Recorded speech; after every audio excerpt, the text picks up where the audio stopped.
आपका बचपन किस प्रकार का रहा है? मैं पढ़ने के मामले में मेरी सारी शिक्षा दीक्षा अपने माता पिता के गार्जियनशिप में हुई और निश्चित तौर पे वो लोग भी सर्विस पर्सन थे और टीचर क्लास के थे, तो उनका ज़्यादा मेरे ऊपर असर रहा जी। और जिसकी वजह से मेहनत से पढ़ाई की गई और मैंने विधि स्नातक साकेत महाविद्यालय अयोध्या से किया। वहीं से मैं अखबार से जुड़ने की मेरी एक नियत बनी और वहाँ से प्रकाशित दैनिक जनमोर्चा, जो उस वक्त बहुत ही समाजवादी विचार और सारे मामलों से लैस लगा, उसके साथ मैं जुड़ा और वहाँ से सीखना शुरू किया। जी, तो कहीं न कहीं मतलब एक छात्र जीवन से ये प्रेरणा मिली कि पत्रकारिता की दुनिया में अपना नाम बनाया जाए, पत्रकारिता के लिए कार्य किया जाए। और साथ ही साथ जैसे जिस प्रकार आपने बताया कि प्रत्येक व्यक्ति की सफलता के पीछे, प्रत्येक व्यक्ति के कार्य के पीछे उसके माता पिता का बहुत ही बड़ा योगदान होता है। तो एक तरीके से माता पिता के संरक्षण में आपने भी अपनी शिक्षा दीक्षा ग्रहण की, उसके बाद आप पत्रकारिता के परिवेश में आए या पत्रकारिता आपने करना प्रारंभ किया। तो एक क्या पत्रकारिता के लिए भी कोई ऐसा आदर्श या प्रेरणा स्वरूप आप किसी को मानते हैं? हाँ, मैं उस वक्त समाज में देखता था, एक मिशन था दिमाग में पढ़ाई के टाइम से कि गरीब क्या होते हैं, समस्याएं और भी क्या होती हैं। तो मैं उनसे जुड़ने की कोशिश किया और मैं सांगठनिक तौर पे तो कहीं से बहुत प्रतिबद्धता नहीं रही जी, लेकिन कुछ वर्कशॉप मैंने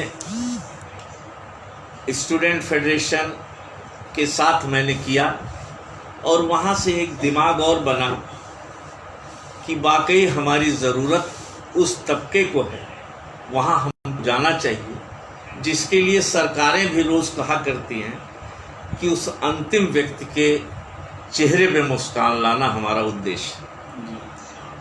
मैं वहाँ माझा क्षेत्र में और भी जहाँ गांव के बहुत गरीब लोग रहते थे उनके बीच में मुझको जाने का अवसर मिला और एक टीम थी, वो भी बहुत उत्साही थी और उनके बीच में उनका खाना पीना दिनचर्या मैंने देखा और उनकी मुश्किलों को मैंने देखा। जो प्रशासनिक अड़चने थी उसको मैंने देखा और वहाँ से मैं प्रेरित हुआ कि एक अखबार में लाइन ऑफ एक्शन होना चाहिए और उस तरह से आचरण और वसूल के साथ काम शुरू किया मैंने। जी, निश्चित एक तरीके से सार्थक स्वरूप अपने जीवन को प्रदान करके पत्रकारिता की दुनिया में आपने प्रवेश किया। साथ ही साथ अभी तक जिस प्रकार आपने अपना नाम कमाया है, जिस प्रकार आपकी अपने पहचान स्थापित की है इस बस्ती जनपद में, बस्ती पूरे मंडल की बात करें तो बस्ती, सिद्धार्थ नगर, संत कबीर नगर, हर जगह के लोग आपको जान रहे हैं। और मैं ये विश्वस्त हूँ अच्छी तरीके से कि आप इसको एक मिशन के तौर पे कर रहे हैं और निश्चित तौर पे डिफरेंट सेक्टर्स को आप टच करेंगे। मतलब इसमें चाहे वो व्यावसायिक प्रतिष्ठान हो, चाहे शिक्षा जगत हो, चाहे एडवोकेसी का सेक्टर हो, हर सेक्टर के लोगों को, औद्योगिक सेक्टर हो, आप हर सेक्टर के लोगों को टच करेंगे। जिन लोगों ने वाकई उत्साह रखे, जिन लोगों ने वाकई अपनी ज़रूरत को त्याग के कुछ उस दिशा में उस अपने व्यवस्थित जो उनके प्रतिष्ठान है उसके लिए काम किया है, तो निश्चित तौर पे उनका आदर होना चाहिए, उनका रिफ्लेक्शन होना चाहिए और इससे एक बढ़िया संदेश आपकी जाएगी और आपके जन विश्वास को बल मिलेगा और एक दिन बहुत बड़ा दायरा होगा। मेरी शुभकामनाएं। मैं इस कंसर्ट के बारे में आपको बता दूं कि पहले दिन से मैंने इसमें कुछ बस्ती की प्रतिभाओं को शामिल किया, जिस पर वो अलग अलग क्षेत्रों में अपनी प्रतिभाएं दिखाते हैं, अलग अलग मंचों पर उन्होंने प्रतिभाग किया है। उसके बाद मैंने कुछ सोशल वर्कर्स को इसमें शामिल किया। उसके बाद मैंने अभी हाल ही में आदरणीय DSO सर और उससे पहले कोतवाल और चौकी इंचार्ज बड़े बंद चौकी को भी मैंने इस कंसर्ट का हिस्सा बनाया, उनसे भी बातचीत हुई। एक तरीके से इंटरव्यू टाइप का सेशन उनका भी रहा, उनके जीवन के विषय में बातें हुई। तो इसी तरह इस कंसर्ट को लगातार 7 मई से चलाया जा रहा है और अब इस कंसर्ट के आज अंतिम स्वरूप प्रदान करते हुए मैं आपसे ये जानना चाहता हूँ कि जिस प्रकार आज देश का संकट का माहौल है, तो आप एक जिम्मेदार नागरिक होने के तौर पर आप इस समाज को, इस देश को क्या संदेश देना चाहते हैं?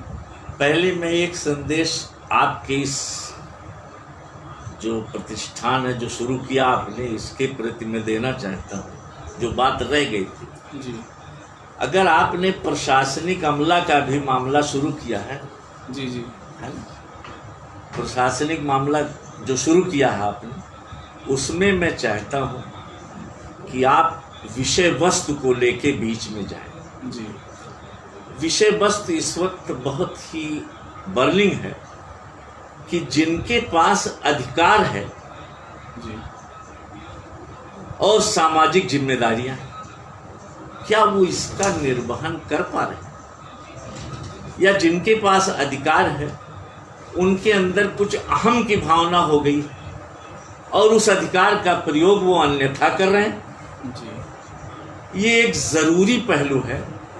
इस पे जब आप चलेंगे और इस पे कुछ आप इकट्ठा करेंगे मटेरियल, लोगों से बातचीत करेंगे, तो निश्चित तौर पे हम जो कहना चाहते हैं उस समाज के लिए एक आदर्श होगा, एक स्टैंडर्ड होगा और वर्तन पैदा होगा।